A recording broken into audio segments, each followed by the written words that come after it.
Well, another day ending in Y. Another school shooting in Donald Trump's America. Don't tell me about thoughts and prayers, because these children who were shot in Minneapolis were literally praying. 14 children were shot. 2 of them are no longer with us, and 2 of them are fighting for their lives right now.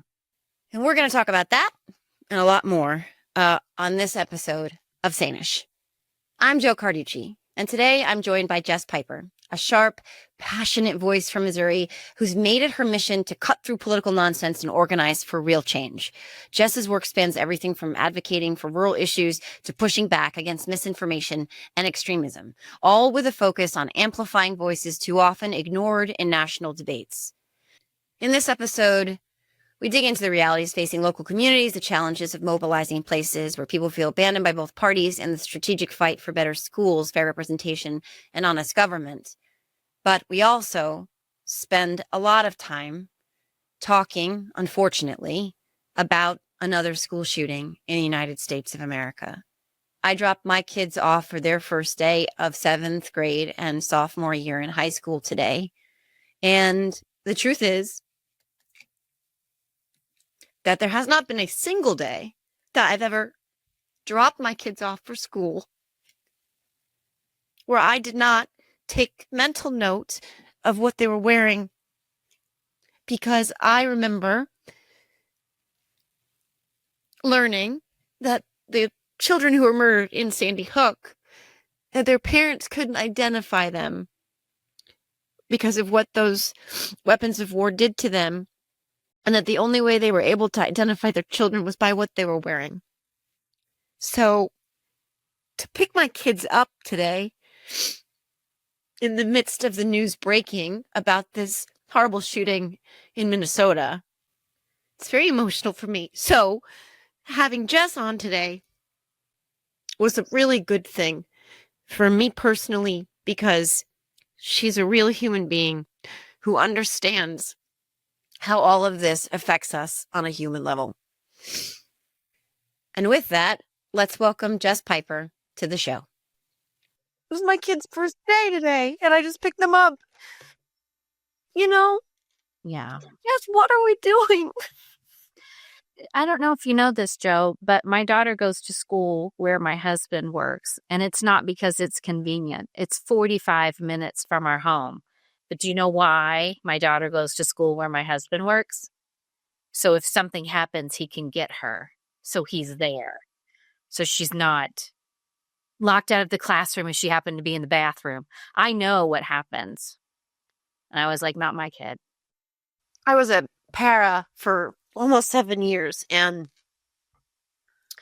we had to do the active shooter lockdowns and the shelter in places. And I'll never forget, well, I don't know if I ever told you this, but when Abby was in 4th grade, so I was working, we have 2 schools in my town, and they're divided by grades, and I was working in the other one.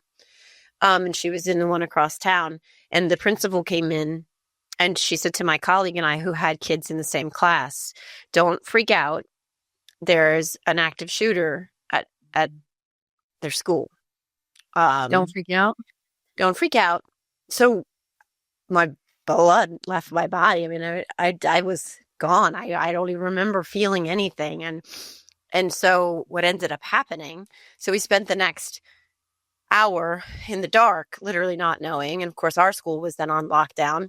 What ended up happening was a substitute teacher who didn't realize what she was doing was trying to dial a number on the phone and dialed the code. Oh. And that code automatically triggers the lockdown and the active shooter, so that the police come in. And the school didn't know, because they didn't have one scheduled. Obviously, the administrative team didn't know when they're the ones responsible for them. So they assume, like you have to, that it's real. So my daughter was in class, and her teachers, assuming this was real because they didn't know anything was coming, started piling chairs up in front of the doors and not panicking, but not seeming like every other drill they'd ever seen. And the kids started crying and they were hiding under their desks. And that's not like any other time they've ever had a drill. And a little kid was crying and someone told her to be quiet or she was going to get them all killed. I just don't know what we're doing. These children were praying. I know. That's why I said if I hear thoughts and prayers, they were literally praying, you insufferable fucking assholes.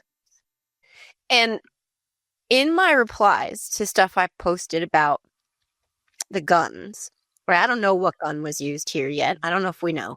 I don't know. Like, I think we could assume. They shot 20 people, so we can probably make some good assumptions. Right. 20 people in a matter of a few moments. 14 of which I believe were children, from what I've heard from the reporting. But in my replies to posts about this being a uniquely American problem and that it's about it's not the pot, the porn, the lockdowns, the video games. It's not the mental health they won't do anything about. It's these guns, right? What I keep getting is cry harder, Joe. Second Amendment. Cry harder. Cry harder.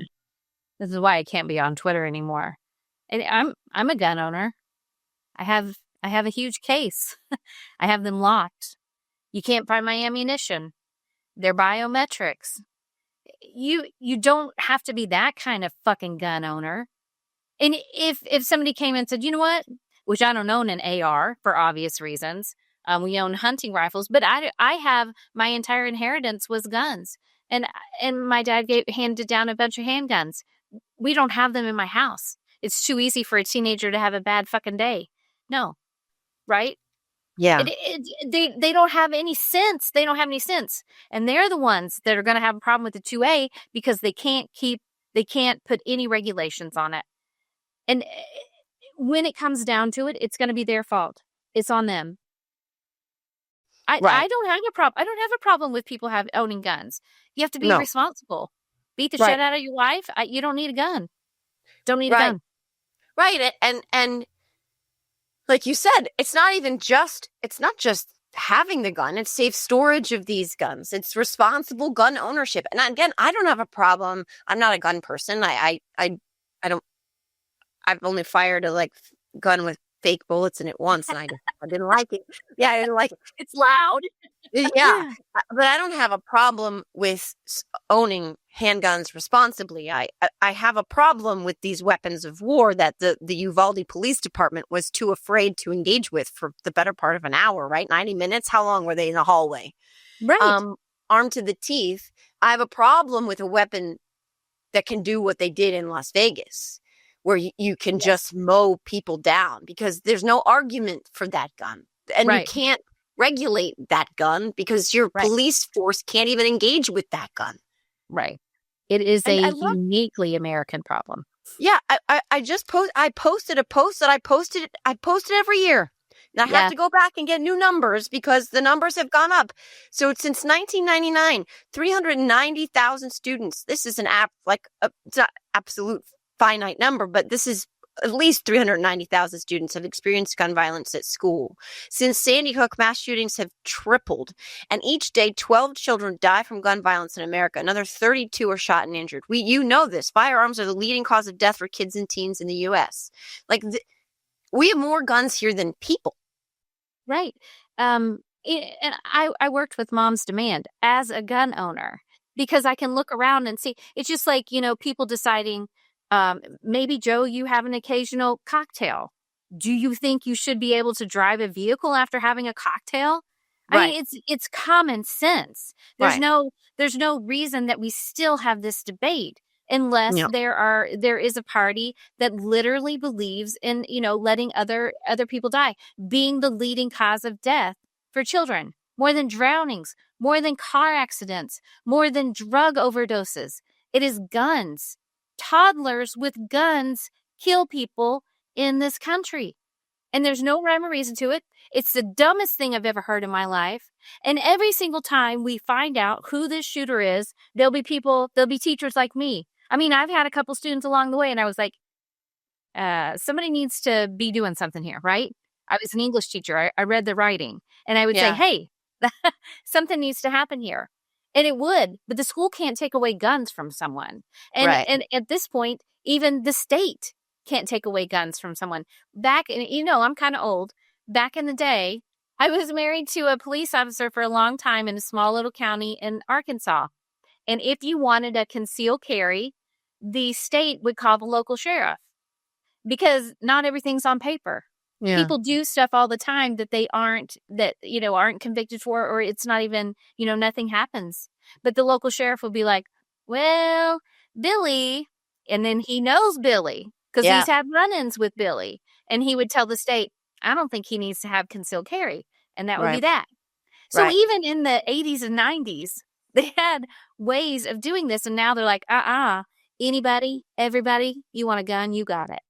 And they've gone the opposite direction, where they've made it so much easier to conceal carry in places like Florida and Texas, etc. They've rolled back any regulations that there were, where it's harder basically to get a driver's license in some of these places than it is to get a license. I don't even think you need a license to just carry a gun. Like you Not don't. Missouri. Right. No license, no training. I tell you what, I moved into a little town and I had to register my dogs, but they didn't ask me about the guns. I registered my 2 dogs and not a gun.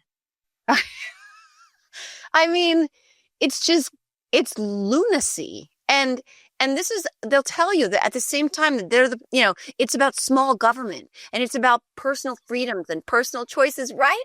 Like the same people who are trying to regulate if you have children, what medicines you can take, what books you can read, what history you can learn, what exhibits there are in the Smithsonian, what plays there are and musicals there are at the Kennedy Center. Like, but this is the party of personal freedom, and you cannot regulate, despite what it says in well-regulated, right? You can't regulate that. You can't regulate a weapon of war. I mean, the Supreme Court has backed up there was a ban on bump stocks after what happened in Las Vegas that Donald Trump even supported, and the Supreme Court's like, no, that's not fair. That's Right. You're infringing on someone's rights. Yeah. Well, the court is captured. It is what it is at this point, and the Republicans lie, and they have for years talked a good game about how they were about small government, but we all know they are the exact opposite because they overreach in every possible way. And Yeah. I'm in gun country. I'm in rural America.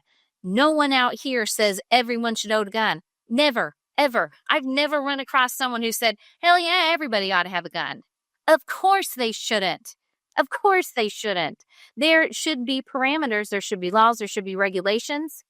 And if something with this, these people are the most, like I've said, these are the most dangerous people to the amendment, the only amendment they care about, because they don't believe in any sort of regulations. And it can't go on like this. I say that with every school shooting.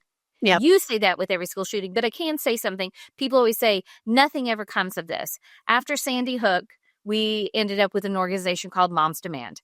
Yep. And we have done a lot of work, and I was part of it for a long time. And Missouri has awful gun bills, but they could be a lot more worse. Every single time they wanted to put guns on buses. Oh my God. Why not, right? Guns on buses. And Moms Demand was like, I don't think so. Went down and made enough of a stink that they didn't do it.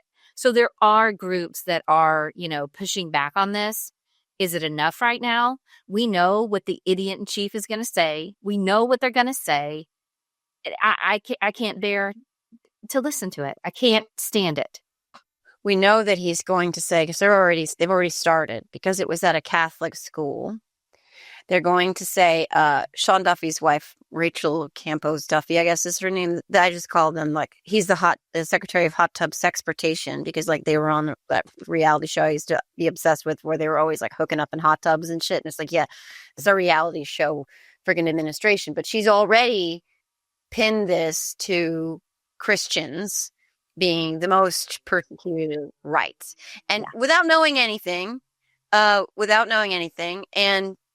I'm far less interested right now. In knowing the motive. I just, again, you cannot carry out a shooting where 20 people 14 of which are children, are shot in a matter of minutes without this weapon. But they're already, so Trump will do that. He'll say that this is an attack on Christians, just like they did after Tennessee.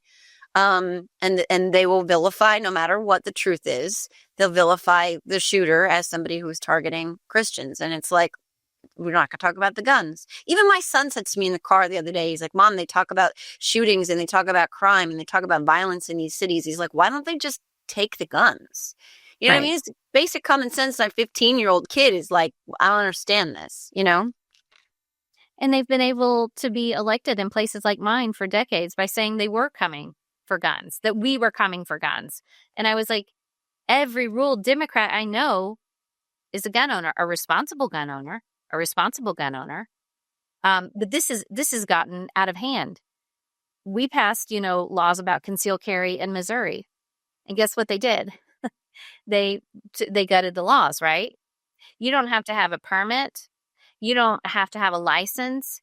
There is no age. There's no age limit or age. What am I thinking of? Requirement. There you go. Didn't this, they were like struck it down or something? They were proposing that they have an age like requirement, and they're like, no, we're not doing 15. that. Yeah. That was a bridge too far to say that 15-year-olds shouldn't open carry long guns down the streets. You cannot arrest a child. My granddaughter, who is 7, has the right to carry a long gun, open carry it down the street. Meanwhile, what they had done, and successfully, and rest in peace, Lake and Riley. That is a tragedy, and nobody celebrates a murder of an innocent human being. But what they did was they took Lake and Riley's murder and they turned it into this propaganda piece to make their argument for why all immigrants, migrants, all people they call illegals come here to commit crimes against young women, children, mothers, etc. And yet, when actual murder, mass murder happens here in our schools and our children die at our own hands because of something that shooter was able to procure legally in almost every instance. I think almost every instance in the last 20 years, these mass shootings have taken place at the hands of a gun that was purchased legally. But they do nothing. And they don't even bother with thoughts and prayers anymore.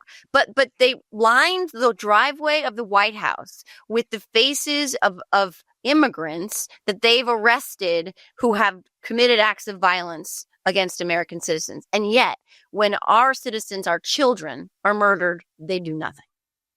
Right.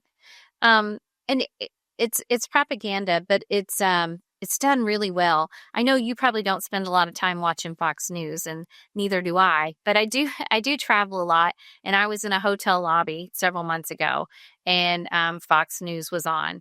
And usually I go and say, hey, can you turn it to something else? But I thought the room, there was no one there. It was me and a couple other families. So I thought I'm just going to listen to it while I'm making my bagel. It was story after story after story after story of immigrants abducting people, murder, of carjacking. If that was your news source, Joe, you would absolutely think we had, a terrible problem on our hands, that the streets were lined with immigrants and migrants who were murdering people left and right. If that was your news source, you would have no idea what's actually going on. My head nearly exploded. I couldn't believe it. I couldn't believe what they were doing. And so we have a huge problem with the news that people are ingesting and why they think the things they do. A lot of these people aren't stupid. They're just listening to the news, well, and with air quotes, right? But they think it's the news. Right. And that's terrifying too, because it really does permeate their reality. I know it because I have family members who watch it and believe it. And it's very strange because it's just like eating the cats and the dogs. It's not their reality. It's just like this attack on trans people. They probably don't know any. There's certainly very likely not a trans student athlete who's trying to take their child's spot on the softball team. But but Fox News tells them, and Newsmax, etc., tells them that this is the they, them, those people who are coming for their guns, coming for their daughters, coming for their freedoms, right? And it doesn't matter if it's really what they're living, because it gets into the mind just like it's supposed to convince them that those are people that we need not only to fear, but to punish and to prosecute and to disappear, to Right. warn gulags. I mean, look at Abrego Garcia. Look at this poor man is now their poster child for depravity, because they can't just say we screwed up and Right. ship this dad of an autistic child to a foreign gulag. And now he's back, and then they release him, and then they arrest him again, and now they say they're going to send him to Uganda to make him basically the face of their own depravity, because they can't just own that they did something wrong. But Maggie eats it all up because that guy's a bad guy. He's obviously a gangbanger, and we need to get them out of this country.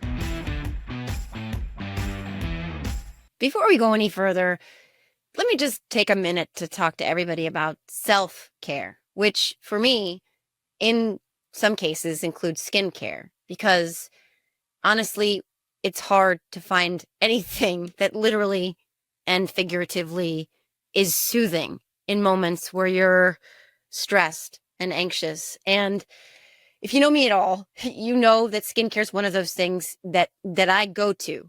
It's important to me. It makes me feel calmer.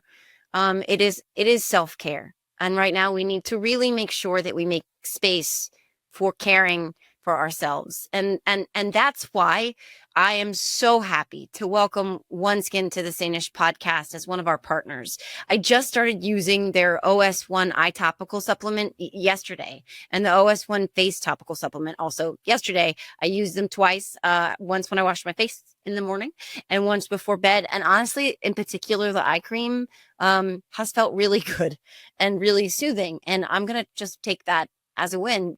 In a world that can make you feel like you're aging at the speed of light, these little creams, they combat the root causes of aging, and they also target dehydration and skin tone. And look, everything else out there is trying to make us look older, so we'll just take all the help we can get. OneSkin is the world's first skin longevity company, targeting cellular aging to keep your skin and scalp looking and acting younger for longer. For a limited time, you can try OneSkin with 15% off using the code JOJO at oneskin.co. That's 15% off at oneskin.co with the code JOJO.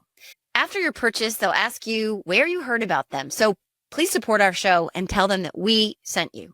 Try OneSkin today. Your future self, and your peace of mind a little bit, well, thank you.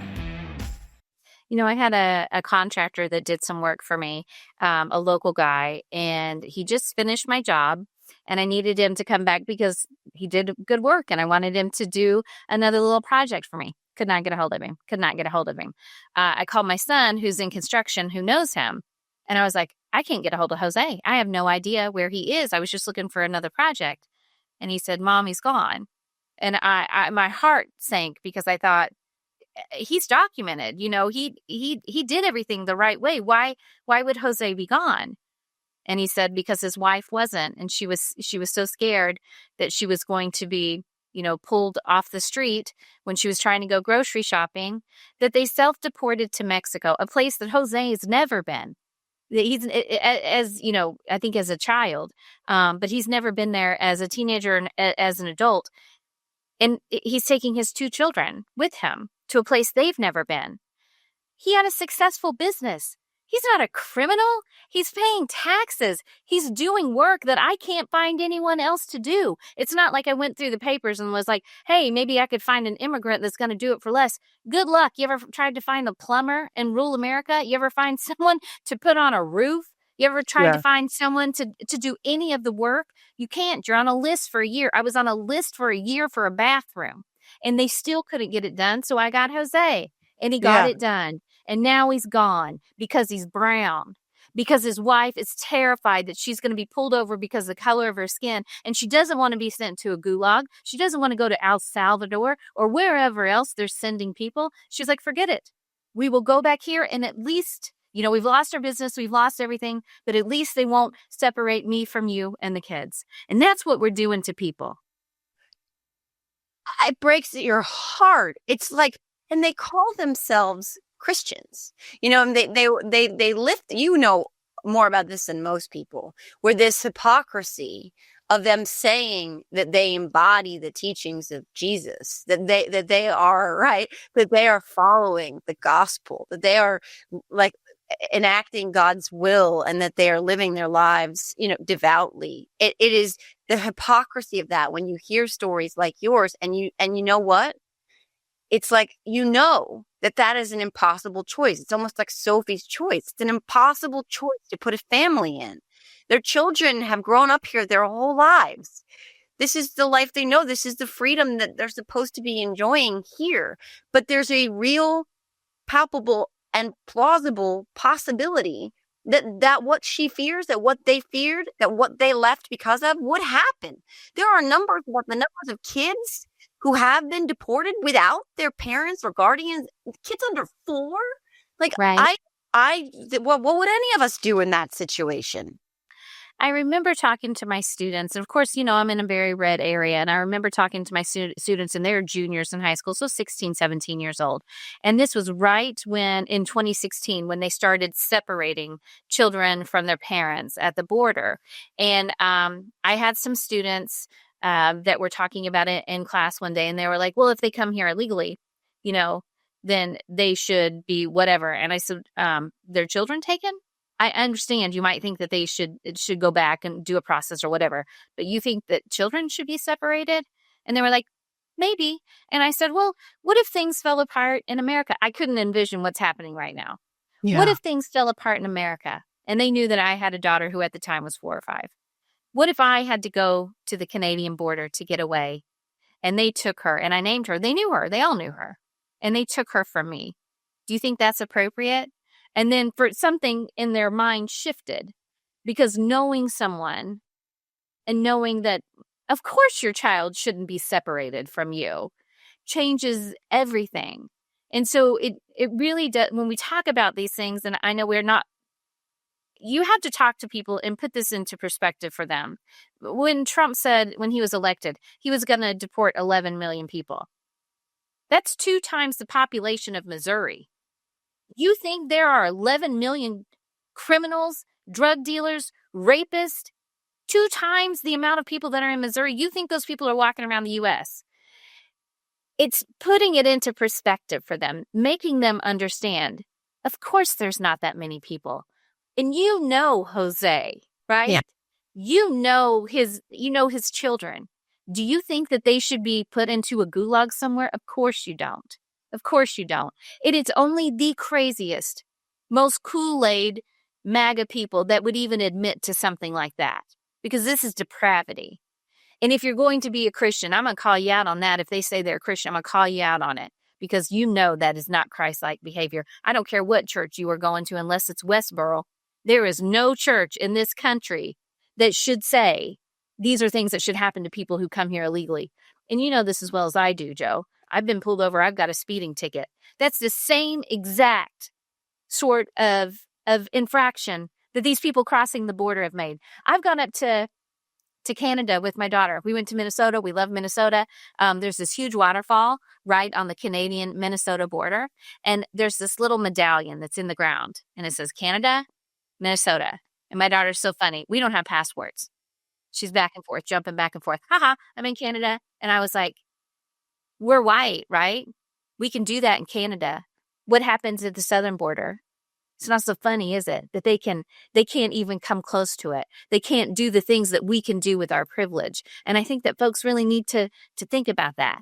They're humans just like we are. Come for a better life. And like you said, we all know Jose, right? Like, yeah. So I was talking to Allison Gill yesterday and a couple other folks on my other podcast. And one of the things that she was talking about was there's this idea of, the neighbor and of the power of the neighbor and being neighbors. And when it comes to what you're talking about, we don't want to see our neighbors deported. We don't want to see them dragged off. We don't want to see them separated. We don't want to see their kids torn from their parents or their husbands torn from their wives. These are our neighbors. These are the people who, if something happened to your family, would show up with, food and or would take your kid in an emergency if you had to run out and your child needed someone to care for them for just an hour or two. These are the people you wave to every day, that you share, a fence with. And they're the guys who make the pizzas and the guys who drive the, vans at school and they coach the soccer teams and the women who, again, maybe they live and work in your neighborhood too. But the thing is, they're not doing anything except participating in this community that you live in peacefully.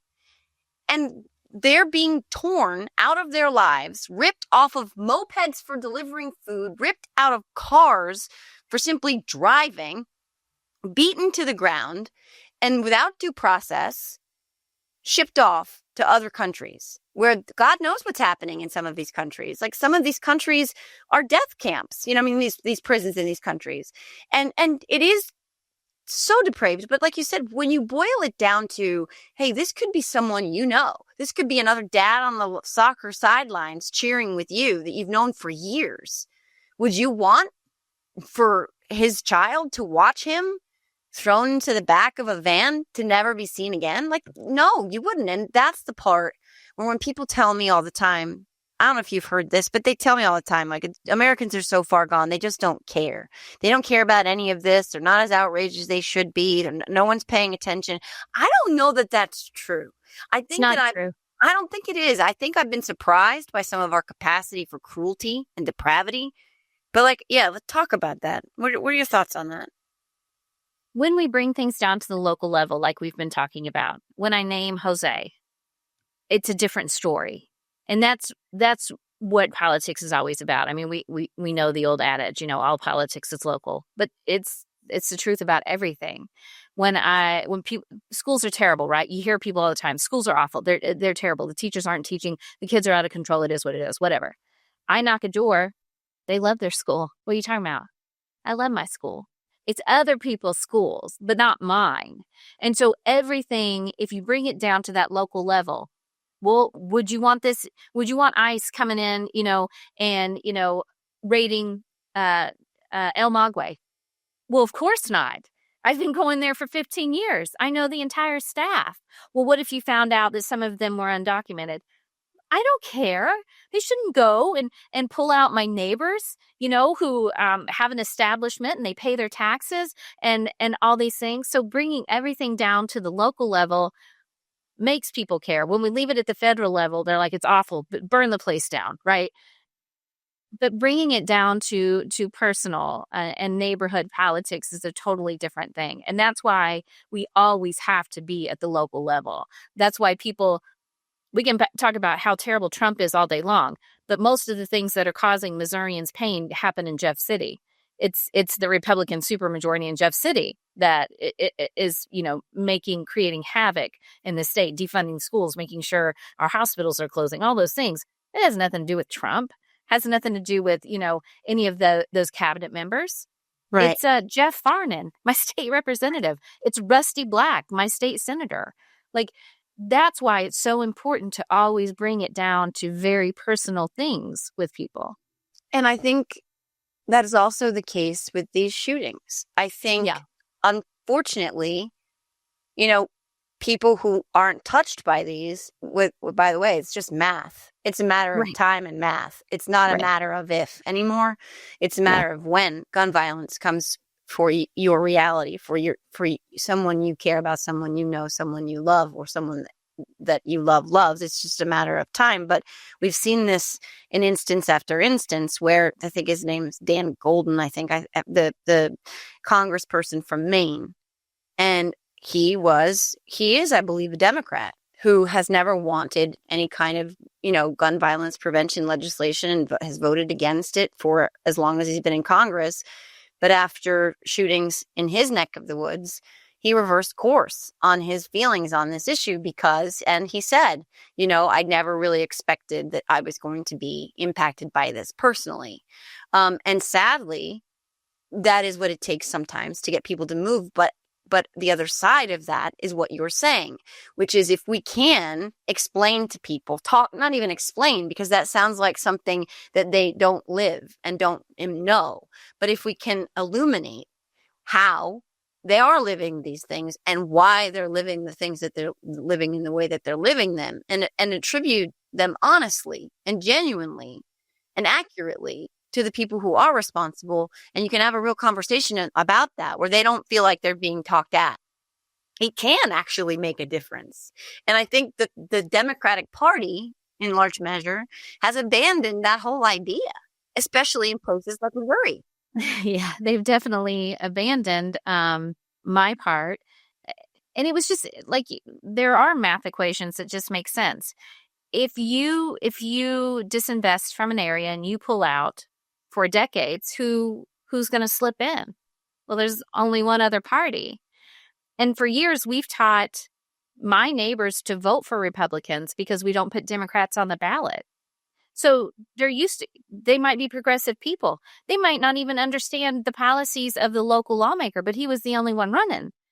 And he's a nice guy and I see him at church, whatever. Yeah, but then he goes down and votes for this stuff. I mean, all of these things happen at the local level. And by the way, Joe, look what happened last night in Iowa.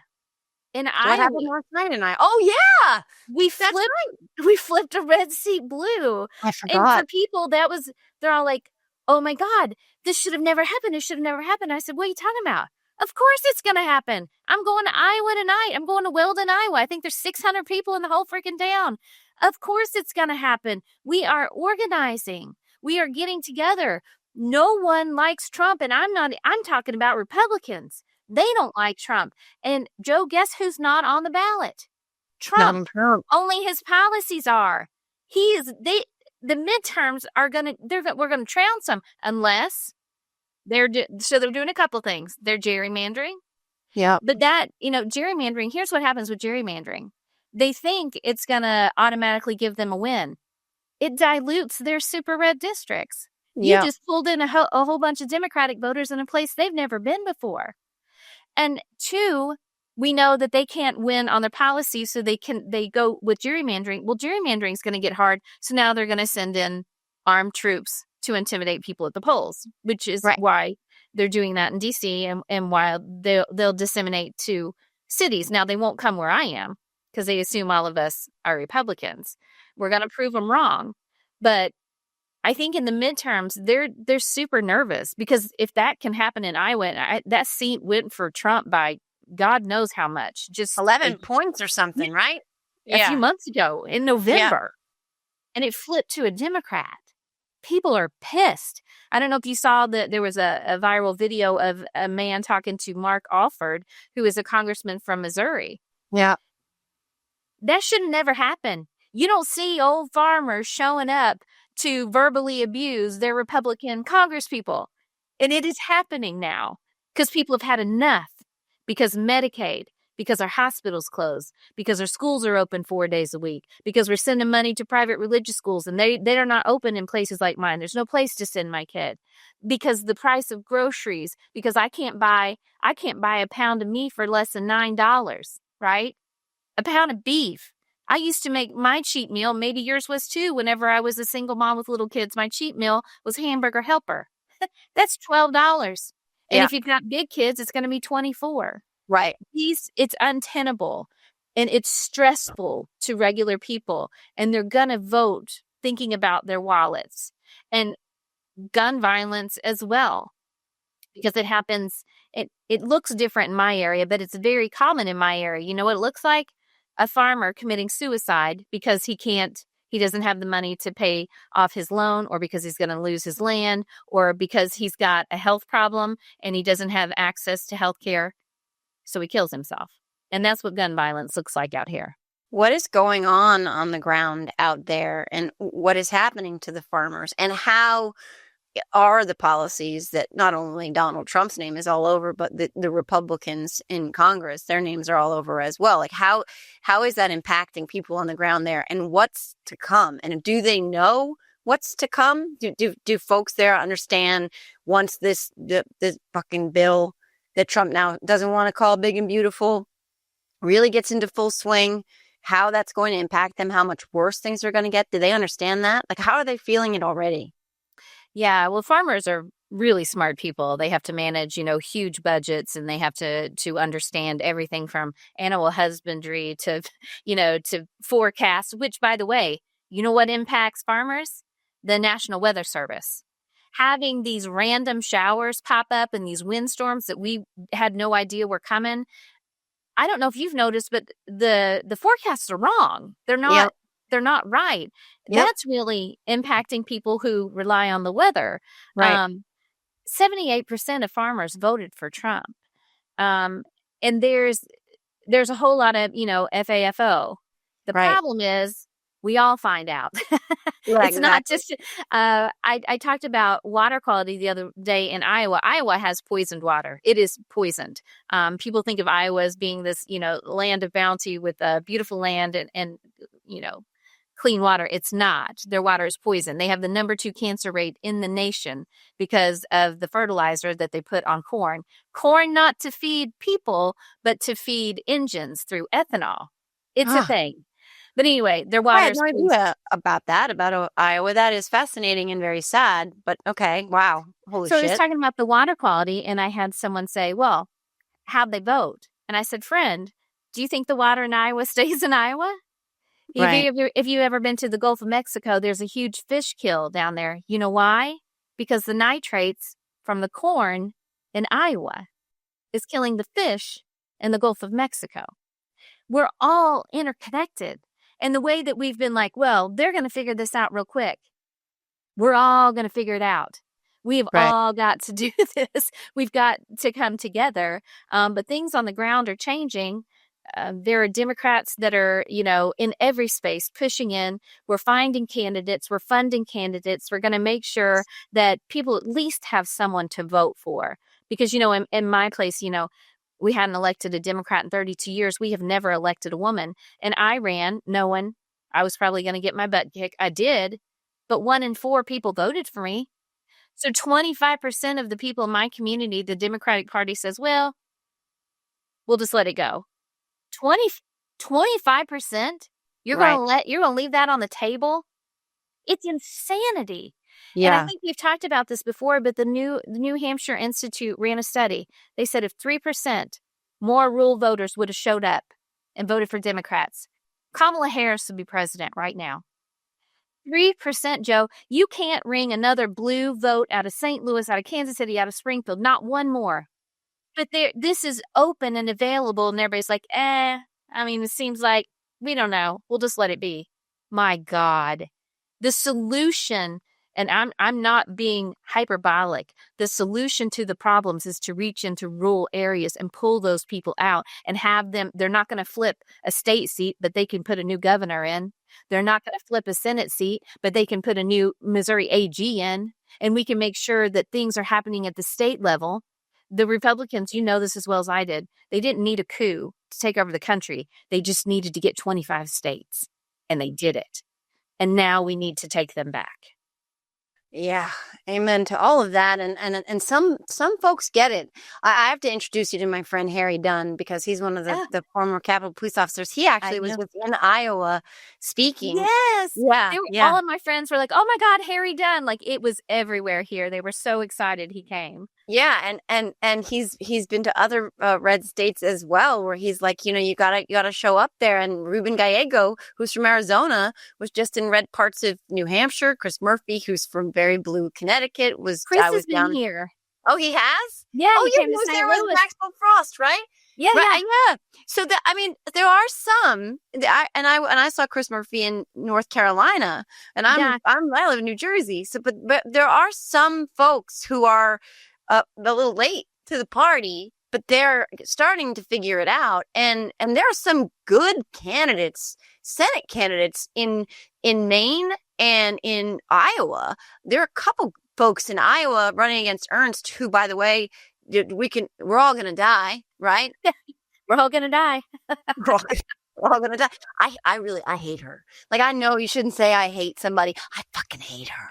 Like, I want to send her back to castrating hogs so fucking bad. She turned her back on the military. She went and did that video trolling people in that cemetery after to her own constituents who are worried about the impact of Medicaid cuts. We're all gonna die.